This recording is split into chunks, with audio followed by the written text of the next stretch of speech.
What if this was your work? What if you got to do this with your coworkers? What if your manager's habit of gift giving helped build community within the office? Why am I telling these things to you? What does this have to do with the technology conference in Austin, Texas? Well, my topic throughout the conference that I was researching was about company culture, why it's important, and how technology can affect it.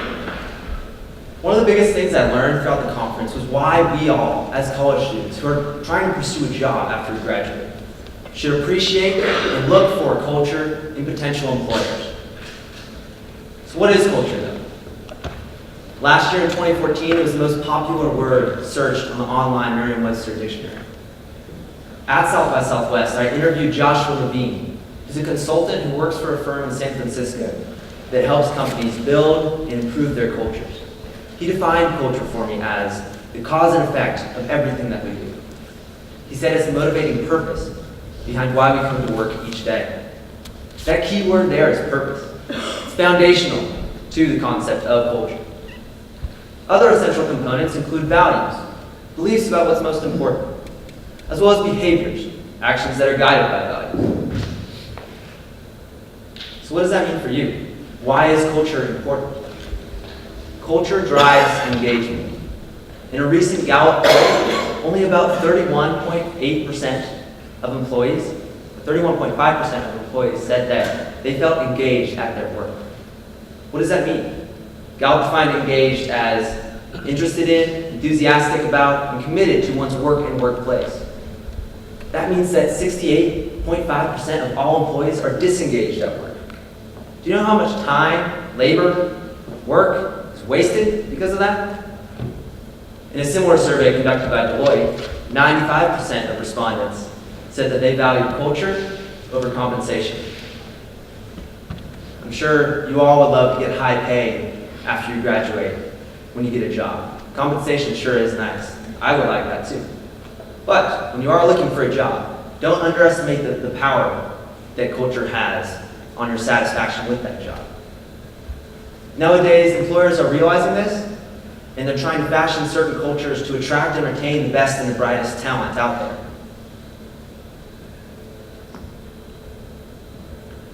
They do this by using technology.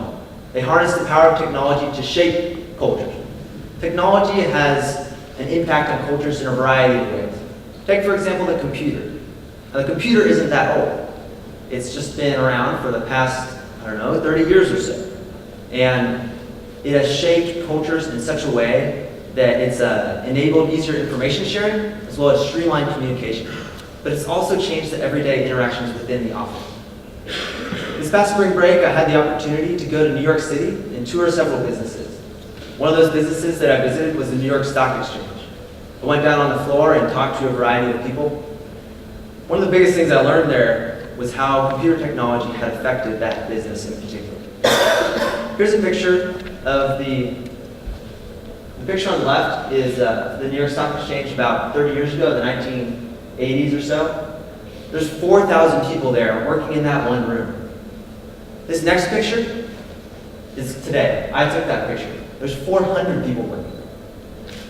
That drastic reduction is due to advances in computer technology.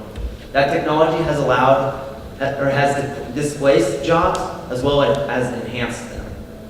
Managers must be aware of how technologies like this change the culture that people work in. In the future, they must be aware of those technologies that will be developed and how they will impact the culture in their office.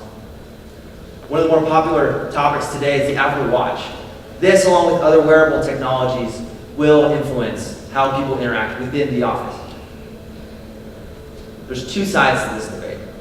A lot of people think that this specific thing, the watch, could allow people to be more productive because they're able to track pretty much everything they do throughout the day. They can track their every motion or every action, how much time they spend on each activity, even their every heartbeat if they wanted to. They say it will increase productivity because people will feel like a constant eye is watching them. They'll feel like this ultra connectivity will improve communication. On the other side of the debate, the majority opinion seems to be that this overload of information, this This excess will be more distracting than helpful. The CEO of a software design company says that the real problem today is finding time to get real work done. Task switching kills productivity, and having another device like this will just compound the problem. Likewise, robots and automation are hot topics as well. In a study conducted by Oxford University, that study predicts that about 47% of jobs here in America in the next 20 years will be replaced by robots and automation. You know, Boeing and other airplane manufacturers are working on fully automated pilots to remove physical human pilots from the cockpits entirely. We don't know where that will go, but they're working on that. Self-driving cars are another big topic. They could replace entire jobs in the transportation industry. Amazon is working on improving the quality and number of its robots in its fulfillment centers. These robots change the way people interact within these fulfillment centers. They make them more efficient, they make them more productive, and they save a lot of time. Robots like Kiva, that was just released in several of Amazon's fulfillment centers, help reduce the time that employees take to walk in between the certain aisles and pick up inventory from the shelves. These bring the shelves to them. So the employers stay at one workstation, and then they get the materials, and the robot goes on its way. We don't know yet how this will shape the actual culture within the fulfillment center, but it has the potential to, because employees aren't interacting with each other as much as they walk up and down the aisles. Those little interactions, those things like the computer has solved or has changed. Those interactions that, if you take for example, you have a computer and you send a report to your boss, which takes about 30 minutes or 30 seconds via email, as opposed to walking up several floors, walking across the office, interacting with those people, seeing them face to face. That changes things. And so too within the fulfillment center. The future of technology is unpredictable. We don't know when the next thing will come out. But one thing is for certain, and that is that culture will impact your satisfaction with your job. It drives your engagement. So I charge you all, when you're looking for a job before you're about to graduate, assess the culture of that potential employer. You will not be disappointed. Thank you very much.